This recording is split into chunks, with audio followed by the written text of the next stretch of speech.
Hi, I'm Dr. Mark Kovacs. Welcome to The Reliable Return. This is a short series focused on really trying to improve the return, especially for you doubles players.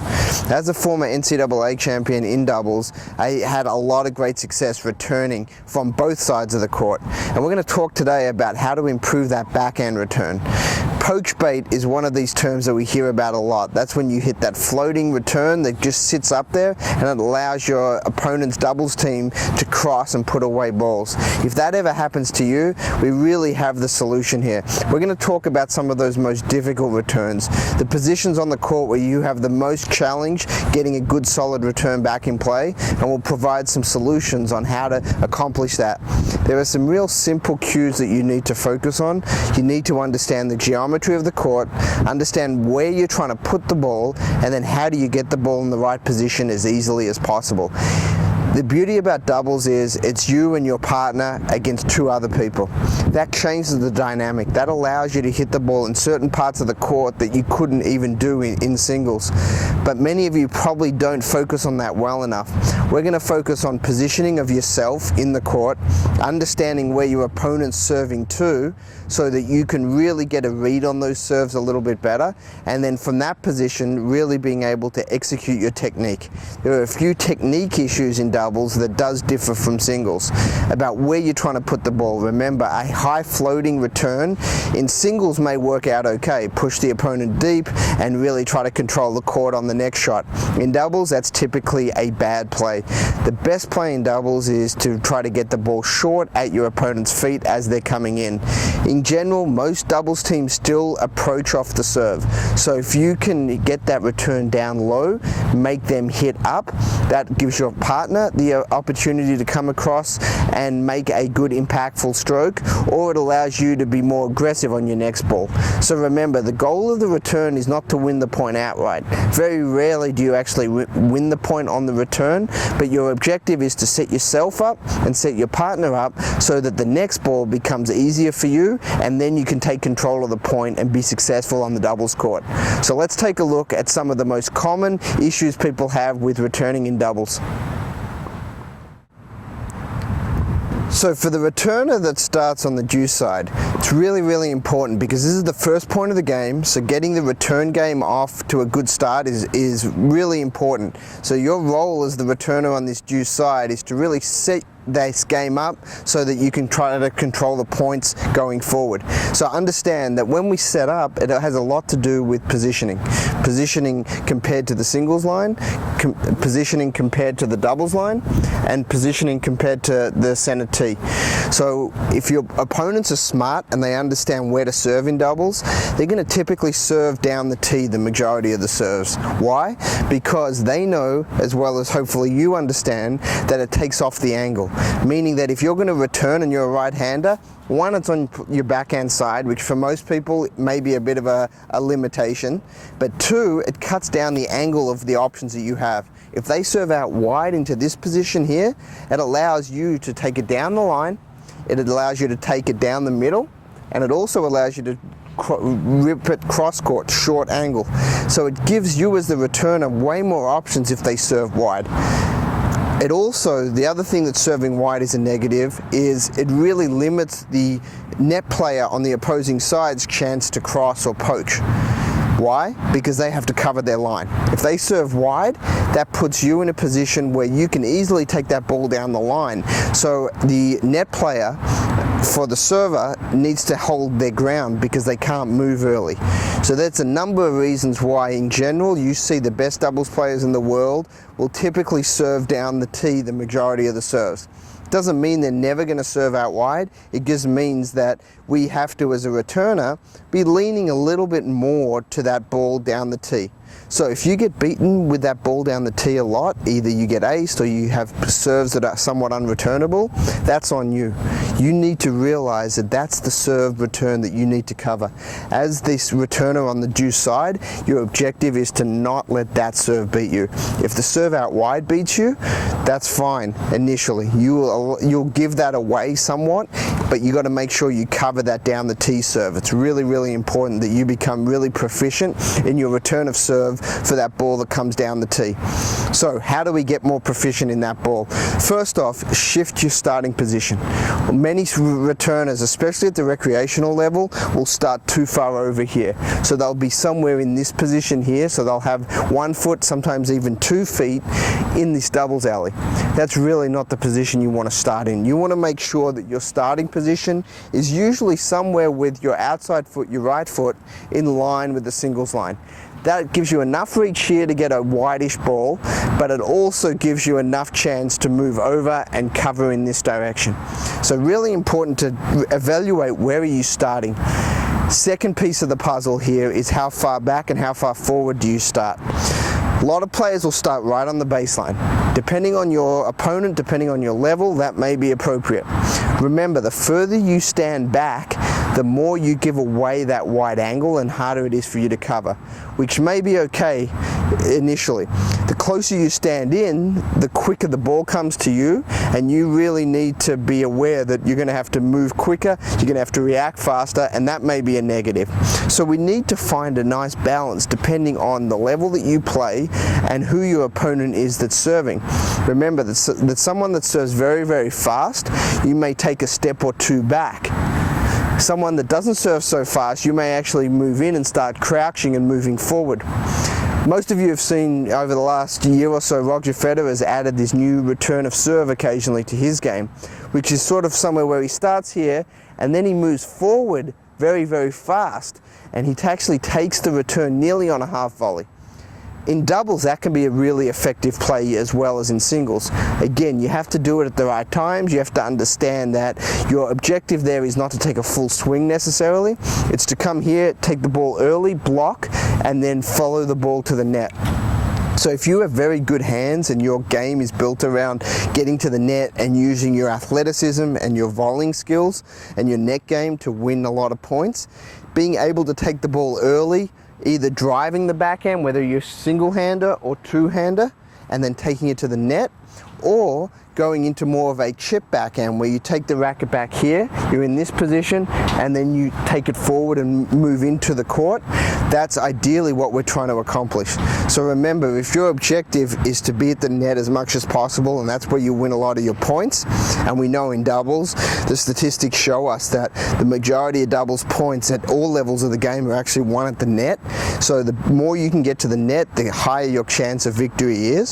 So you may want to then shorten up your returns, and instead of taking full swings like you may do in singles, you may want to shorten it up and get early, take it early, and move into the court. So practice that ball. How do we work on that? Couple things. Again, our objective is to have a good ready position, pretty wide stance, be in this position ready to go, and then as the athlete or the server tosses the ball, that's when we instigate our split. So we split when the ball is in the air, and at contact is when we should start becoming down. Reason being is we want to make our decision of are we going left, are we going right at the top of our split. And a lot of poor returners don't do this well. The great returners do this instinctively and they do it with training. The poor returners usually split at the wrong time, they split too late, and then they have to adjust and they're usually late on the return. So remember, time your split off the return correctly, and your objective is to make your decision at the top of the split, so when you're coming down you're already shifting. So if our objective is to cover the tee serve, we want to make our decision at the top of the split, and as we come down we turn our hip out like this, we move into this direction. On the land we take our step, and then we may take one more step and drive the ball. Or if we have to take more than one step, we may split, land, turning our hip out, taking one step and then a second step, and being able to drive. So remember, it depends on how wide the ball is as to how many steps you take. However, our objective should still be coming up off the split, turning our hip out, landing, and then pushing off in the direction that we're going to move. Really, really important component of a good returner serve. So understand that that really needs to be practiced. So work on that when you're doing your training and drilling to improve that quality of moving out to the ball. So that's from a body position what we're trying to accomplish.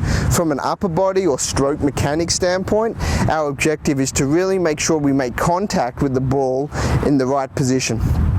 We all should realize that our objective is to make contact somewhere around hip height or slightly higher. If we can make contact in this area here, it gives us a better chance of making the return. If our contact points are too low, if our contact points are too high, it makes it more difficult. Doesn't mean you won't be able to make the returns, it just gives you less power typically, and it causes you to use other muscle groups than your major muscle groups of the core, because that's really, our hips and our core is where we get our turn, our hips and our core is where we transfer our energy, and then our arms come in at the last minute to give us a little bit of the control that we may need. So the closer we are to the hips and the core, the easier it is for us to have a consistent return. If you think about all the great returners in history, in singles and in doubles. So in singles, you've got guys like Jimmy Connors, Andre Agassi, Leighton Hewitt, these guys, Novak Djokovic, that have phenomenal returns. And then on the women's side, you've got people like Lindsay Davenport or Maria Sharapova. They have consistently good big returns. Really, really important to look how they use their hips to generate the pace and how balanced they are at contact. From a doubles standpoint, if you look at the best doubles returners in the world, if you look at the Bryan brothers and you look at especially Todd Woodbridge from the Woodies, those guys would make returns very, very consistently. It wasn't about hitting winners, it was about putting the ball low and then positioning it so that their partner could come and cross off the next ball, or they could then hit a forceful aggressive shot off the next ball. So really understand the strategy around doubles returns and about positioning. So just to recap, we have two major factors on this deuce side when we're trying to cover the tee serve. First is to explode up out of the return position. The top of the split, we're making our decision. And if we're going to move to this side, so this would be my left, we'd actually on the way down turn our hip out, position our foot in this direction, and then take off, moving in the direction that we're going to move to.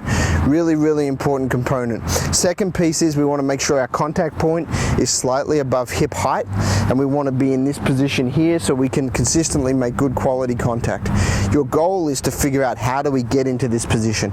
We may stay on the baseline, we may have to take a step in so we get our contact point there as well. We have to really be smart about getting into the right positions so that we can make sure that we get our body transitioning our weight in the direction we want. Don't be afraid to chip the ball. One of the biggest and best returns that you can do on a tennis court is to chip the ball low at an incoming service feet. This return doesn't get utilized as much these days as it used to. It used to be the staple of the return game in doubles. Your goal would be to chip the ball short and low, get your opponent to pop the ball up, and then allows you to control the next point. So really utilize that. So one of the ways we do that is we keep a strong forearm. We don't use too much arm. We turn at the hips, strong forearm, and it's very similar to how you would teach a volley, and you just step in and chip.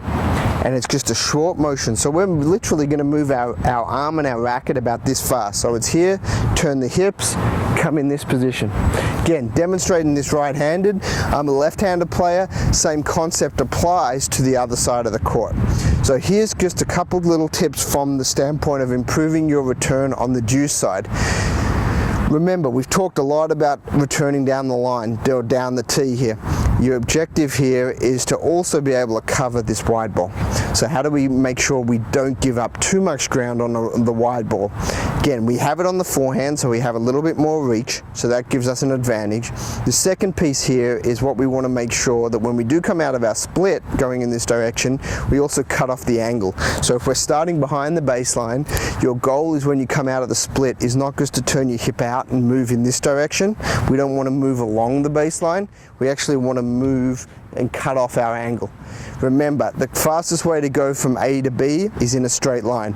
So our goal is to make contact with the ball out here, because that cuts off the angle. If we make contact with the ball out here, this could be our contact point.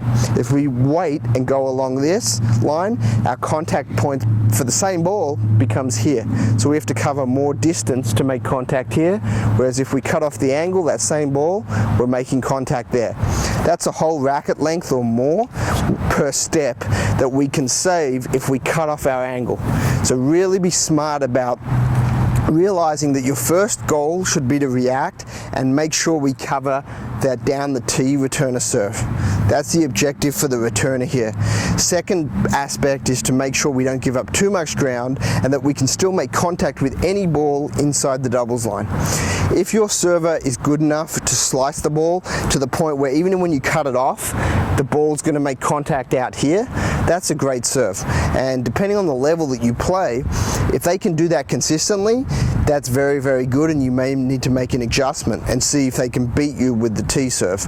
But for most players up until about a 4-5 or 5-0 level, the likelihood is they're not going to hit that wide serve consistently well enough to get past about here. So from a strategy standpoint, you want to make sure that you do a great job of your returns on the balls that you need to make sure that you make and put in play consistently. On those great serves that your opponent hits, hey, they may hit the occasional ace, they may hit the occasional unreturnable. You're going to give them that. Your objective is to make 70-80% of your returns on the balls that you should be making. That's anything within 2 steps from you. You should be making the concerted effort to make that ball in play, make it in play away from the net player so that you make sure that you give yourself and your partner the best chance for the next ball. And that's a really, really important concept when we're returning from the deuce side. Okay, we talked a lot on the deuce side about how to return. So a lot of the similar concepts apply when we're talking the ad side. The differences are, for a right-handed returner, your backhand is going to be on this side. So that's one of those scenarios where a kick serve can jump up high and out to that backhand side. If you've got a single-handed backhand, that's a challenging return. The other component is we know that if the server serves down the tee, they're going to usually hit a slice serve down the tee, so that can actually tail off even further, so you may have to cover quite a bit of ground in this direction. That is to the forehand though, so remember, we have more reach on the forehand. For many players, that's not a bad return. So we have to really focus here on how do we return well in this position going out wide, because our right-handed server in general is going to hit either a flat serve hard wide to the backhand, or they're going to hit a kick serve or a topspin serve that jumps up and gets you out in this position. So depending if you've got a single-handed backhand or a two-handed backhand, it'll differentiate how you return. Because a single-handed backhand, nearly all of them have a tough time once the ball gets above the shoulder. So if they're making contact up here, we don't usually have great strength in that arm to be able to do that. Even some of the greats of all time, for example, Roger Federer's always had a bit of a problem on that backhand return if the ball gets above his shoulder. What do you do to avoid that? You move forward. The closer you move in and you catch the ball here before it jumps up, the more chance you have of catching it lower. So your objective is not to let the ball get in an uncomfortable position. That requires you to adjust your movement position. So you're going to move up in the court, you're not going to let the ball come to you, you're going to move forward to it and catch it before it jumps above your shoulder. Remember, our objective is to try to make contact somewhere below shoulder level. The other option that you may have if your server is just too aggressive and they've just got a great kick serve that's jumping all over the place, if you can't take it early enough, you don't feel like you got enough speed to get there, or you don't want to give up too much ground, you may actually have to take a few steps back and allow the ball to bounce and drop, and actually you go back here and then take contact there. That's not typically recommended. That's sort of a last-ditch resort to handle a great server, but it may be something that you may need to try occasionally if you're really having a hard time getting on that return. The other scenario is to make sure we go to the chip, because the chip, the slice return, the chip return is really, really beneficial if you're playing someone with a really good kick serve that can jump the ball all over the place. So it's really good strategy to step in, usually on a closed stance. So what we do is we come off the split, we lean in this direction, but then we bring this leg, our right leg, over and we take it early here. So we have our body weight transferring and we make contact there. So our objective is to make contact in that position. If we can really accomplish that and get our feet in the right position, get our hips in the right position, and shift our weight into the ball, it really does allow us to use our opponent's pace and spin against them. Meaning that we take time away from them, we shift our body weight forward into the ball, and that allows us to then angle that ball cross court. which is a really tough ball for them coming in to hit. So think about it, just because they're starting with an advantage, they're kicking it up to your backhand, if you do it well, you can turn a disadvantaged situation into one of your best advantages. Really, really beneficial in doubles to be able to hit that slice cross court low to an incoming server who has to then volley up or hit a half volley up. Either your opponent can come across and poach, or you can then step forward and be aggressive on the next ball. It's a really, really important strategy on that kick serve that goes wide. Don't let it get above your shoulder. So one major takeaway here is don't allow the server to dictate where you make contact with the ball. You're in control of the return game. You need to be in control of your positioning and your stance so that you can get the ball in the right position for you to be effective to transfer your weight. So, just to recap, we really want to make sure that you understand that the return in doubles is as important, if not more important, than the serve. You have such a great ability to transfer and change the environment if you can put pressure on the server on a consistent basis. Remember, your goal isn't to win the point outright on the return. Your goal isn't even to put the ball deep. Your goal is to put the ball short at the incoming server's feet. Your objective is not for you to win the point always, it's for you to set up your partner.